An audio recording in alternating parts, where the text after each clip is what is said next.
Good morning, student. Today we start the ninth chapter of business economics. The chapter name is break-even analysis. In that we learn about a graphical method of break-even analysis and algebraic method of break-even analysis. Also we learn assumptions and criticisms of break-even analysis. So we start with the first introduction. Break-even analysis occupies the important place in economic theory. It analyzes the relationship between the cost of production and the revenue and profit. It is very useful to business firm in decision making related to investment policies and production planning etc. And also important to government in formulating the various policies. Break-even point is that point at the particular level of output that which the total revenue is equal to total cost. It implies a no profit, no loss zone. At this point, the firm neither make a profit nor loss, hence the total revenue is exactly equal to the total cost. This analysis can explain through the graphical method and the algebraic method. म्हणजे त्या ठिकाणी आपल्याला break even ॲनालिसिसचे introduction दिले आहे. तर break even analysis म्हणजेच काय, तर याच्या माध्यमातून आपण कॉस्ट ऑफ प्रोडक्शन, रेव्हेन्यू आणि प्रॉफिट यांचं रिलेशनशिप हे त्या ठिकाणी ॲनालाइज केलं जातं. तर ब्रेक इव्हन ॲनालिसिसने इकॉनॉमिक थेअरीमध्ये सगळ्यात मोठं इम्पॉर्टंट प्लेस त्या ठिकाणी तयार केलेली आपल्याला दिसून येते. म्हणजे ब्रेक इव्हन ॲनालिसिसने इकॉनॉमिक थेअरीमध्ये सगळ्यात मोठी इम्पॉर्टंट जागा त्या ठिकाणी आपल्याला तयार केलेली दिसून येते. तर ब्रेक इव्हन ॲनालिसिस हे बिझनेस फर्मला त्या ठिकाणी वेगवेगळ्या प्रकारचे डिसिजन घेताना आपल्याला मदत करताना दिसून येते. मग त्यामध्ये इन्व्हेस्टमेंट पॉलिसी असेल, त्याचबरोबर प्रोडक्शन प्लॅनिंग असेल, अशा प्रकारचे वेगवेगळे डिसिजन घेण्यासाठी आपल्याला ब्रेक इव्हन ॲनालिसिस त्या ठिकाणी हेल्प होताना दिसून येते. त्याचबरोबर गव्हर्नमेंटला देखील वेगवेगळ्या प्रकारच्या पॉलिसीज त्या ठिकाणी फॉर्म्युलेट करायला त्या ठिकाणी आपल्याला ब्रेक इव्हन ॲनालिसिसचा हेल्प होताना दिसून येते. ब्रेक इव्हन पॉईंट म्हणजेच असा पॉईंट ज्याच्यावरती अशा प्रकारचं आउटपुट घेतलं जातं ज्या ठिकाणी आपल्याला total revenue is equal to total cost. म्हणजेच त्या ठिकाणचे ज्या ठिकाणी आपल्याला ब्रेक इव्हन पॉईंट मिळतो त्या ठिकाणचे जे काही आउटपुट असतं त्याच्या माध्यमातून जो काही आपल्याला रेव्हेन्यू जनरेट झालेला असतो आणि ते प्रोडक्शन आउटपुट प्रोड्यूस करण्यासाठी जे काही आपल्याला त्या ठिकाणी टोटल कॉस्ट आलेली असते ही आपल्याला दोन्ही सिमिलर असलेल्या दिसून येतात. म्हणजेच जेवढी कॉस्ट ही आपण त्या ठिकाणी आउटपुट घेण्यासाठी इन्व्हेस्ट करत असतो तेवढ्याच रेव्हेन्यू आपल्याला त्या ठिकाणी त्या आउटपुटच्या माध्यमातून जनरेट झालेला दिसून येतो. त्यालाच आपण ब्रेक इव्हन पॉईंट असं म्हटलं जातं. याच्या माध्यमातून फर्म या माध्यमातून आपल्या ठिकाणी no profit no loss zone हा त्या ठिकाणी आयडेंटिफाय केला जातो. म्हणजेच या झोनमध्ये आपल्याला कोणत्या प्रकारचा प्रॉफिट झालेला नसतो, त्याचबरोबर कोणत्या प्रकारचा लॉस देखील आपल्याला त्या ठिकाणी झालेला नसतो. या पॉईंटवरती आपल्याला एखादी फर्म ही त्या ठिकाणी कोणत्या प्रकारचं प्रॉफिट घेत नसते तर कोणत्या प्रकारचा लॉस देखील त्या ठिकाणी झालेला नसतो. या ठिकाणी या पॉईंटवरती आपल्याला जो काही टोटल रेव्हेन्यू आहे तो एक्झॅक्टली आपल्याला टोटल कॉस्टच्या इक्वल असलेला दिसून येतो. म्हणजे total cost is equal to total revenue हे इक्वेशन त्या ठिकाणी आपल्याला असलेलं दिसून येतं. मग ब्रेक इव्हन ॲनालिसिस कशा पद्धतीने कॅल्क्युलेट केलं जातं, तर त्यामध्ये आपल्याला ग्राफिकल मेथडच्या माध्यमातून आणि अल्जेब्रिक मेथडच्या माध्यमातून ब्रेक इव्हन ॲनालिसिस हे केलं जातं. मग ते ग्राफिकल मेथडच्या कशा पद्धतीने केलं जातं आणि अल्जेब्रिक मेथडमध्ये कशा पद्धतीने केलं जातं ते आपण आता पुढे पाहणार आहोत. First is graphical method. This method explains the relationship between the revenue, cost and profit at the various level of output. This method consider both the linear functions and non-linear function. म्हणजे त्या ठिकाणी आपल्याला पहिली method दिली आहे ती म्हणजे graphical method. तर ग्राफिकल मेथडच्या माध्यमातून आपल्याला त्या ठिकाणी रेव्हेन्यू, कॉस्ट आणि प्रॉफिट यांच्यामधलं वेगवेगळ्या आउटपुट लेवलवरती आपल्याला कशा पद्धतीने रिलेशनशिप आहे हे त्या ठिकाणी ग्राफिकल मेथडच्या माध्यमातून आपल्याला एक्सप्लेन केलेलं दिसून येतं. त्यामध्ये आपल्याला लायनर फंक्शन आणि नॉन लायनर फंक्शनच्या माध्यमातून आपल्याला त्या ठिकाणी दोन फंक्शनच्या माध्यमातून आपल्याला त्या ठिकाणी ग्राफिकल मेथडमध्ये हे रिलेशनशिप आपल्याला दाखवलेलं दिसून येतं. मग लायनर फंक्शनमध्ये कशा पद्धतीने दाखवलं जातं, नॉन लायनर फंक्शनमध्ये कशा पद्धतीने रिप्रेझेंट केलं जातं ते आपण आता पुढे पाहणार आहोत. Liner function and break even analysis. Linear function implies that the price remain the constant and the total revenue and total cost curve are straight line.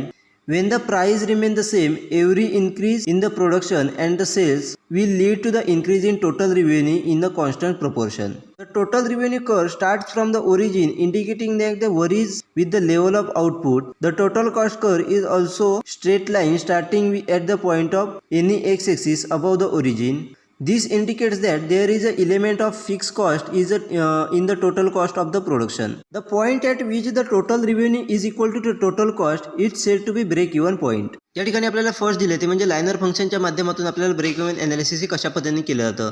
तर त्याचं पहिलं आपल्याला इंट्रोडक्शन दिलेलं आहे. तर लायनर फंक्शनमध्ये प्राईस ही आपल्याला कॉन्स्टंट त्या ठिकाणी मानली जाते व टोटल रेव्हेन्यू आणि टोटल कॉस्ट हे स्ट्रेट लाईनमध्ये असलेले आपल्याला दिसून येतात. म्हणजेच प्राईस ही आपल्याला त्या ठिकाणी कॉन्स्टंट मानली जाते, त्याचबरोबर टोटल रेव्हेन्यू आणि टोटल कॉस्ट ही आपल्याला त्या ठिकाणी स्ट्रेट लाईनमध्ये वाढत जाताना आपल्याला दिसून येते.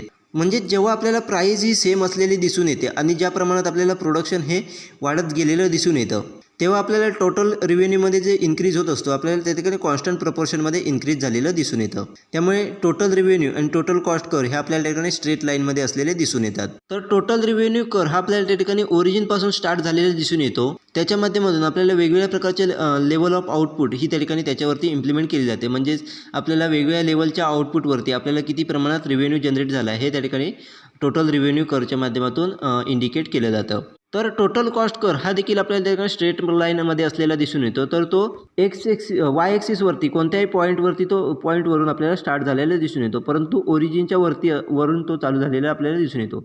म्हणजेच वाय ॲक्सिसवरतून आपल्याला त्या ठिकाणी टोटल कॉस्ट कर हा त्या ठिकाणी स्टार्ट झालेला दिसून येतो, परंतु हा ओरिजिनच्या वरून चालू झालेला दिसून येतो. त्याच्या माध्यमातून आपल्याला इंडिकेट केलं जातं की फिक्स फॅक्टर आहेत हे टोटल कॉस्टमध्ये आपल्याला ॲड केलेले दिसून येतात. म्हणजेच टोटल कॉस्ट ऑफ प्रोडक्शन आहे त्याच्यामध्ये आपल्याला फिक्स कॉस्ट देखील त्या ठिकाणी ॲड केलेली दिसून येते. त्यामुळे जो काही टोटल कॉस्ट कर आहे तो आपल्याला ओरिजिनच्या वरतून वाय ॲक्सिसवरती कोणत्याही पॉईंटवरून स्टार्ट झालेला आपल्याला दिसून येतो. अशा पद्धतीने ग्राफ ड्रॉ केल्याच्यानंतर आपल्याला ज्या पॉईंटवरती टोटल कॉस्ट आणि टोटल रिव्हेन्यू हे इक्वल दिसतात त्यालाच आपण ब्रेक इवन पॉईंट असं म्हटलं जातं.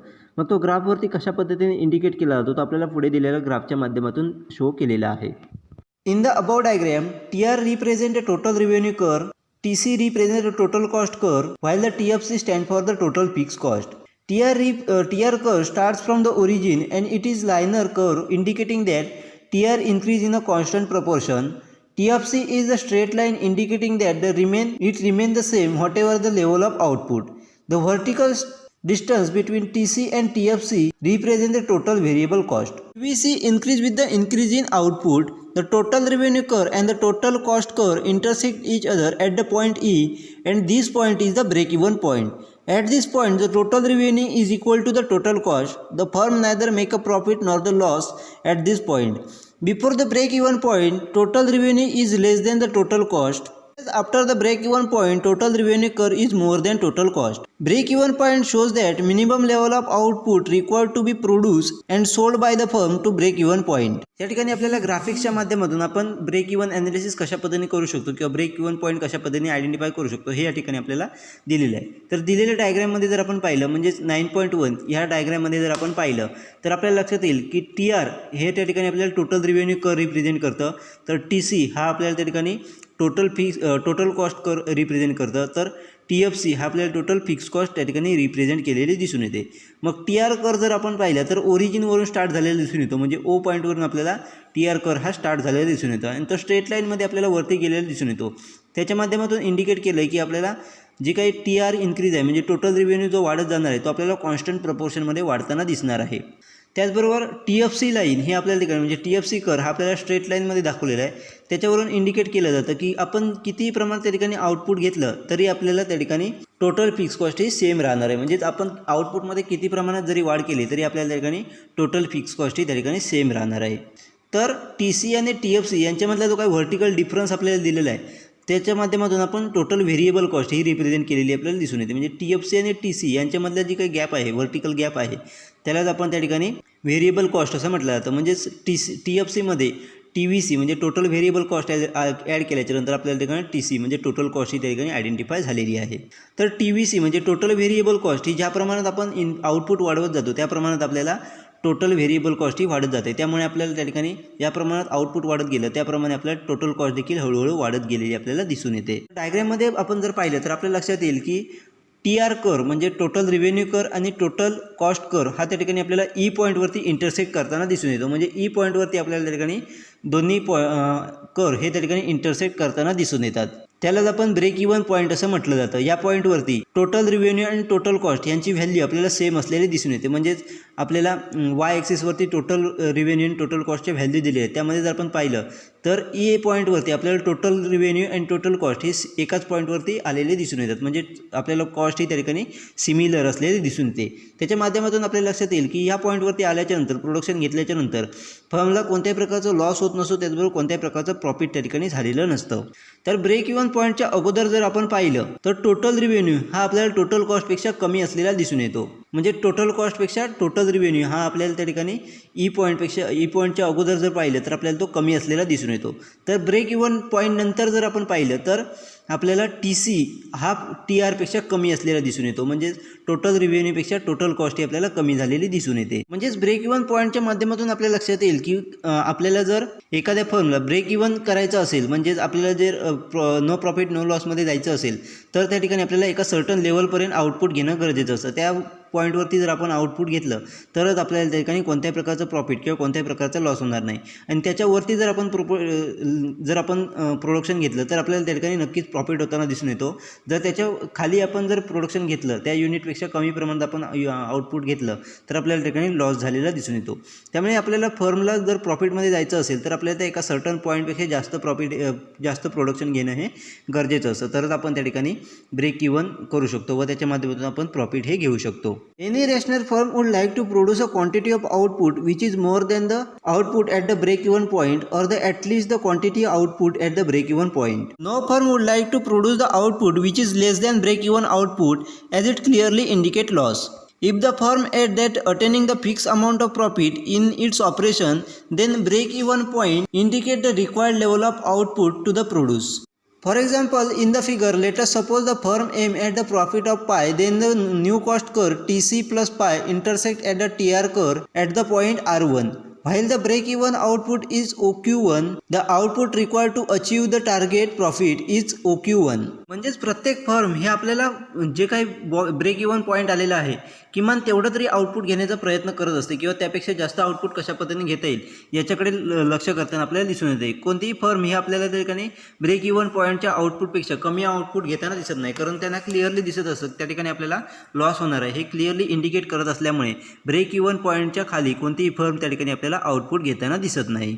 त्याचबरोबर ब्रेक इवन पॉईंटच्या माध्यमातून जर समजा एखाद्या फर्मला त्याच्या ऑपरेशनमध्ये जर तुम्हाला कॉन्स्टंट प्रॉफिट त्यांना घ्यायचं असेल, म्हणजे एक फिक्स प्रॉफिट त्यांना मिळवायचं असेल, तर ब्रेक इवन पॉईंटच्या माध्यमातून त्या ठिकाणी आपण ब्रेक इवन ॲनालिसिसच्या माध्यमातून आपण त्या ठिकाणी कोणकोणत्या प्रकारचं किती प्रमाणात आपल्याला आउटपुट घेतलं पाहिजे तर आपल्याला त्या ठिकाणी एक ठराविक प्रॉफिट मिळू शकतो, एक फिक्स अमाऊंट प्रॉफिटची मिळू शकते.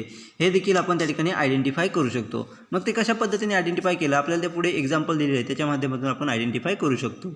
या ठिकाणी आपल्याला फॉर एक्झाम्पल दिलं आहे, त्यामध्ये जर आपल्याला सांगितलं की एखाद्या फर्मला जर पाय इतकं प्रॉफिट घ्यायचं असेल, म्हणजे एक ठराविक प्रॉफिट जर घ्यायचं असेल तर आपल्याला त्या ठिकाणी न्यू कॉस्ट कर्व कशा पद्धतीने इंडिकेट केला जाईल तर TC प्लस पाय हा ज्या ठिकाणी आपल्याला इंटरसेक्ट करेल, म्हणजे टोटल कॉस्ट आणि त्याच्यामध्ये आपलं जे काही प्रॉफिट आपल्याला हवं आहे ते ॲड केल्याच्यानंतर ज्या ठिकाणी आपल्याला तो TR म्हणजे टोटल रिव्हेन्यूला इंटरसेक्ट करेल त्या ठिकाणी आपल्याला तो ठराविक प्रॉफिट त्या ठिकाणी आउटपुट घेतल्याच्यानंतर आपल्याला ते प्रॉफिट तेवढं झालेलं दिसून येईल.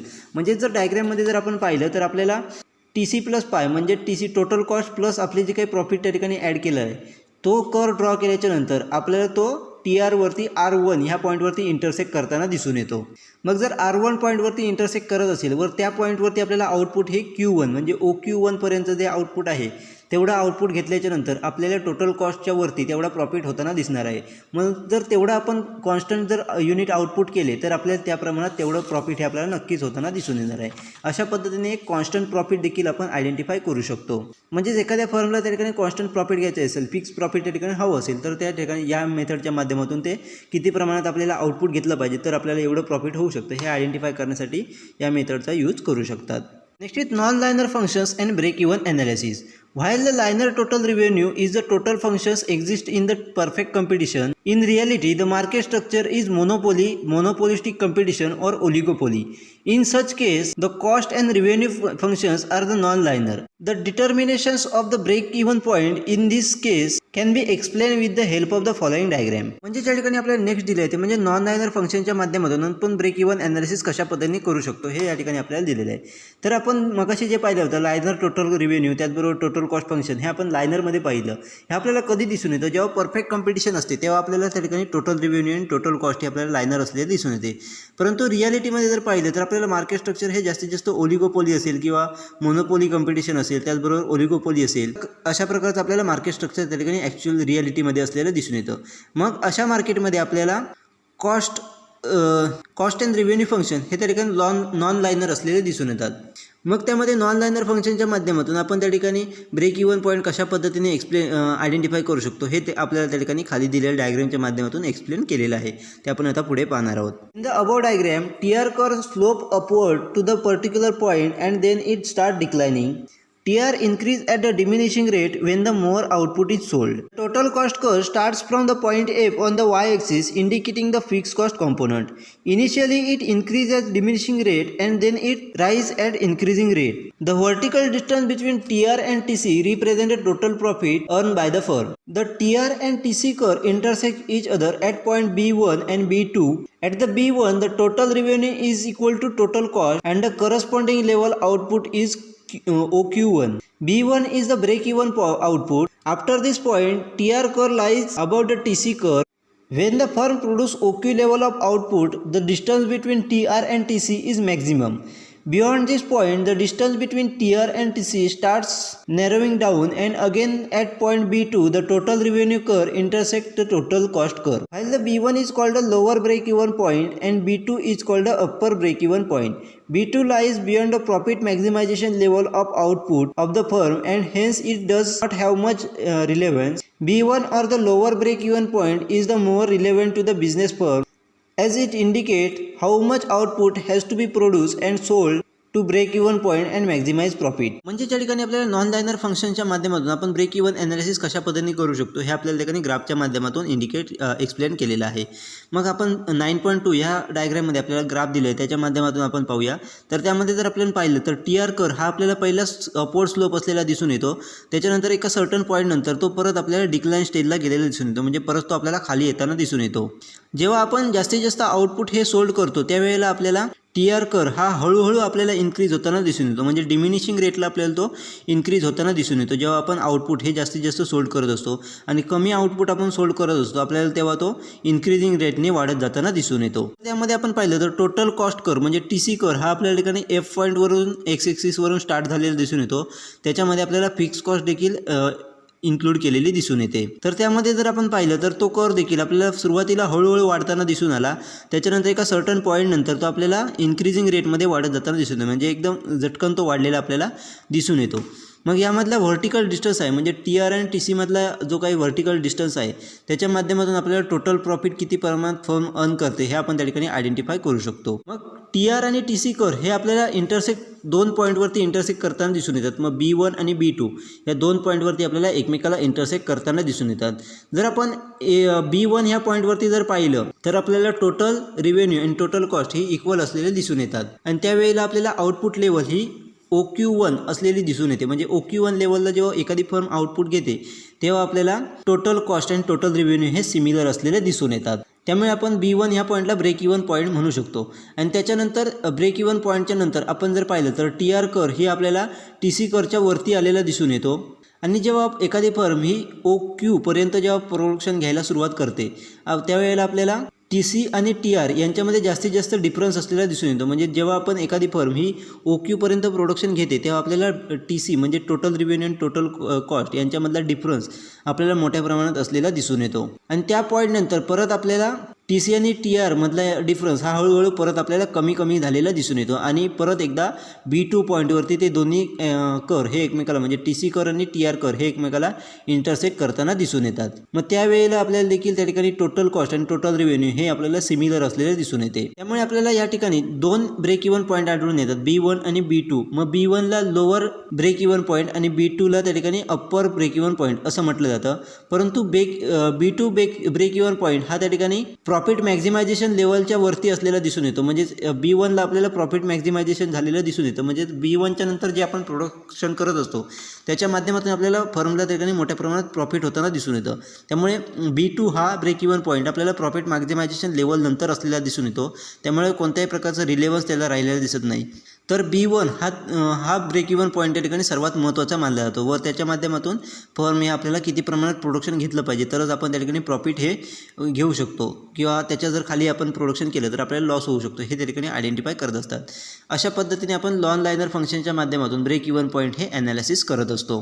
अशा पद्धतीने आपण ग्राफिकल मेथडच्या म्हणजे नॉन लायनर फंक्शन असेल आणि लायनर फंक्शन असेल ते आपण कशा पद्धतीने ॲनालिसिस करू शकतो, ब्रेक इवन ॲनालिसिस कशा पद्धतीने करू शकतो हे आज आपण पाहिलं.